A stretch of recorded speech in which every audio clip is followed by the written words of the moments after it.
Ku ikubitiro rye akimenyekana yakunzwe n'abatari bakeya ndetse abenshi baramufana, baramukunda ku rwego rwo hejuru. Yakunzwe n'Abanyarwanda ndetse n'abari hanze yarwo muri sinema Inzira y'Umusaraba. Ariko uyu munsi ntabwo ari byo tuje kuvugaho, ahubwo tuje kuvuga ku mateka n'ahahise.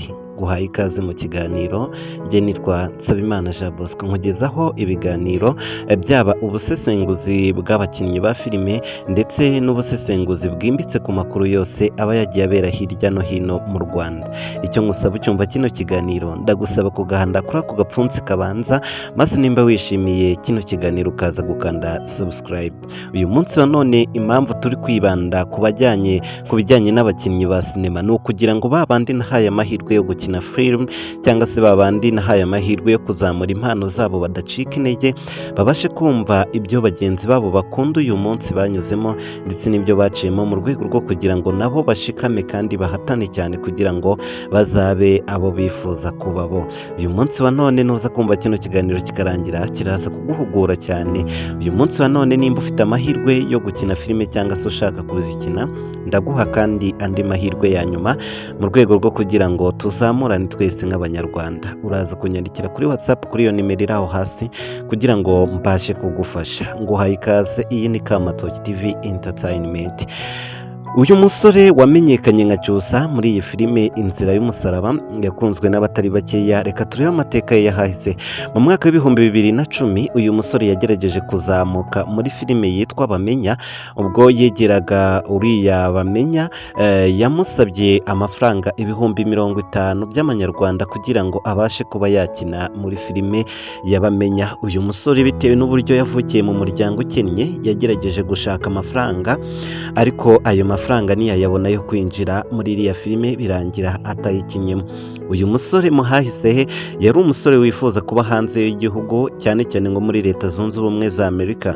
Yari umusore wiyumvagamo kuzaba icyamamare ndetse yaranabikundaga cyane kugaragara kuri screen z'abantu ndetse na tableau za telefoni zabo, kuko yabonaga ubuzima ibindi byamamare bibayemo bikina filime ari bwo buzima bwe.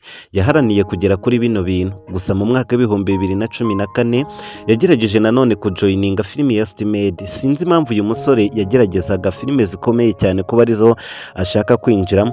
Yapurayinze green card ateganya kujya muri Leta Zunze Ubumwe za Amerika, ariko biza kwanga ntibamufata.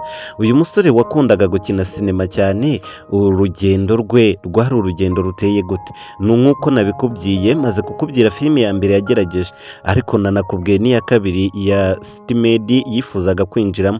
Uyu musore yigeze kujya kwitoreza kwa Mama Nike ahitwa Rwamara, mu ikorosi rya Rwamara ku kagari ka Rwamara, hepfo gato y'aho Mama Nike atuye. Yitabiraga imyitozo cyo kimwe n'abandi benshi bakitorezayo mu rwego rwo kugira ngo bahugure ndetse banazamure impano zabo.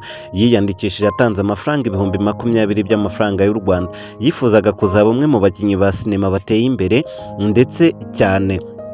Nyuma y'igihe gitoya yagaragaye muri filime zimwe na zimwe ntari bwagende mvuga amazina mu rwego rwo kugira ngo nazamamaza. Yagaragaye muri sinema nyarwanda ari umwe mu basore bitwara neza kandi bitonda. Icyo uyu musore yarazwiho cyangwa se yagaragaye muri izo sinema zose yagiye akora, yagaragaye nk'umusore uzi gutereta cyane cyangwa se uzi gukina seni y'urukundo cyane cyane. Ese wari ubizi ko buriya mu bakinnyi bose bakina sinema hari icyo buri muntu aba ashoboye kurenza ibindi byose? Yego n'ibindi baba babishoboye, ariko hari ibyo umuntu aba ashoboye abantu batamushidikanyaho, cyane cyane nk'intare y'ingore. Abantu benshi baba bazi yuko uyu mukinnyi akunze gukina ubugome, kandi bakaba bizeye neza ko ibyo bintu batabishidikanyaho ko yabishobora. Mumbabarire gato.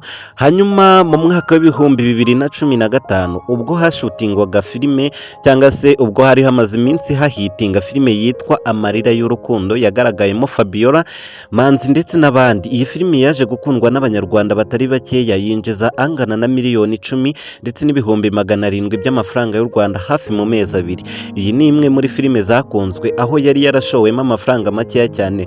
Mu mateka y'iyi filime hari hataramamara ibijyanye na YouTube YouTube cyangwa se amacano.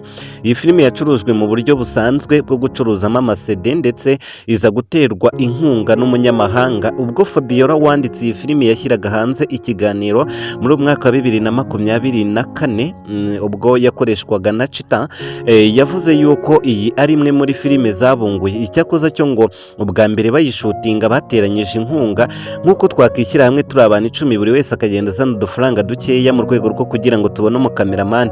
Bashyize hanze ibice byayo abantu barabikunze. Icyakoza cyo ngo ibice bya kabiri byarabunguye cyane kuko ngo byaje byikubye inshuro nyinshi cyane, bityo batangira kurya ku gafaranga. Uyu musore ni umwe mu bagaragaye kuri seti y'iyo filime yitwa Amarira y'Urukundo, cyane yuko ngo hari byinshi yakoraga nawe. Avuga yuko yigeze kwigana na Fabiola, cyane ko ngo baziranye muri iyi filime cyane. Abenshi bazi yuko uyu musore yitwa Cyusa bitewe n'uburyo ariyo mazina yamenyekaniyeho, ariko ariya ntago ari mazina ye ya nyayo yiswe n'ababyeyi. Turaza kuyarebera hamwe ku mpera z'ikiganiro. Rero uyu musore avuga ko yagaragaye muri iyi filime yitwa Amarira y'Urukundo, icyakoze cyo ngo niyamamaye cyane.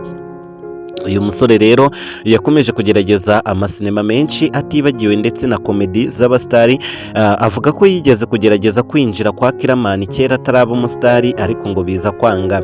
Nyuma y'igihe hatekerezwaho filime, Fabiola agarutse muri sinema muri uyu mwaka, hari mu kwezi kwa karindwi nibwo yatangaje ko agarutse muri sinema, ndetse akaba ari umubyeyi w'abana 5. Ubu ngubu akaba aje muri sinema nta mikino, noneho rwose ngaje kuzamura impano ye cyane. Uyu Fabiola avuga ko yashatswe n'abagabo 2 ariko yanyuze mu nzira zitoroshye ndetse anarwana urugamba. Amateka ye n'ibindi byihariye kuri Fabiola tuzabigarukaho kuri iyi channel. Nukanda subscribe byose uzagenda ubisobanukirwa.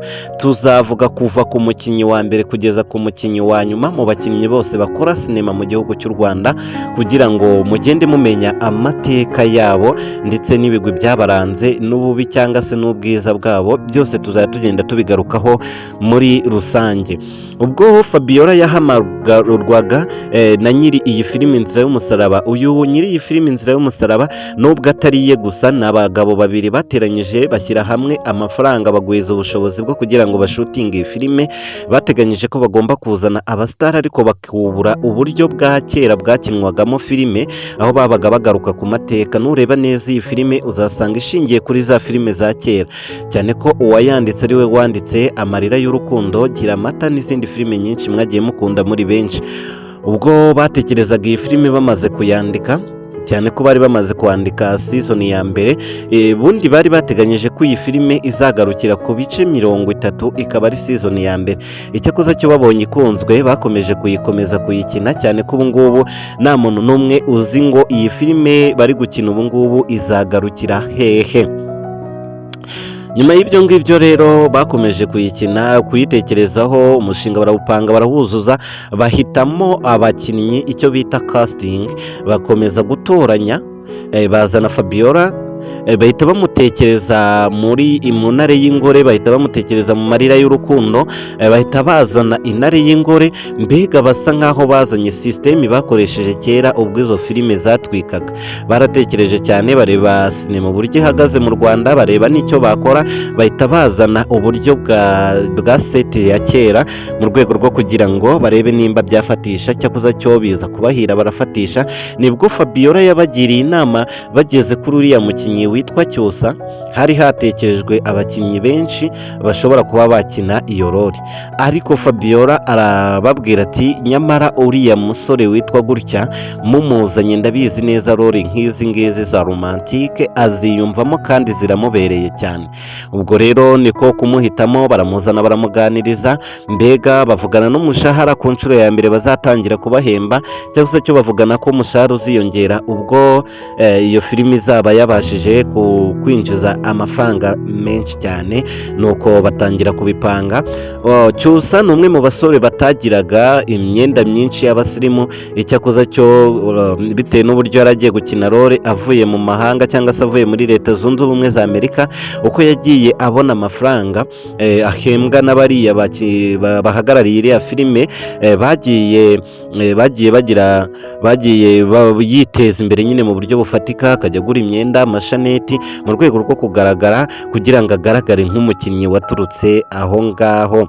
Ubu ngubu rero ni umwe mu basore bazamuye urwego rwabo kandi batunze amafaranga menshi cyane mu rwego rwa sinema, kuko yagiye azamuka cyane, ahembwa n'abantu benshi, biramuzamura cyane ko nawe ngo ateganya gushinga cano agashyiraho filime ziwe, nawe akaba yashyira hanze filime yiwe nk'uko bagenzi be bakina muri iriya filime bakomeza kugenda nabo babigarukaho cyangwa se babikora. Ngayo nguko rero, ayo ni amwe mu mateka y'uyu musore mukunze kwita Cyusa, wamenyekanye muri filime Inzira y'Umusaraba akaza gukundwa n'abantu benshi cyane. Uyu munsi wa none nimba ufite impano yo gukina filime nawe byakunda, waca mu nzira nyinshi, ariko igihe iyo kigeze byanze bikunze urazamuka kandi ukamenyekana.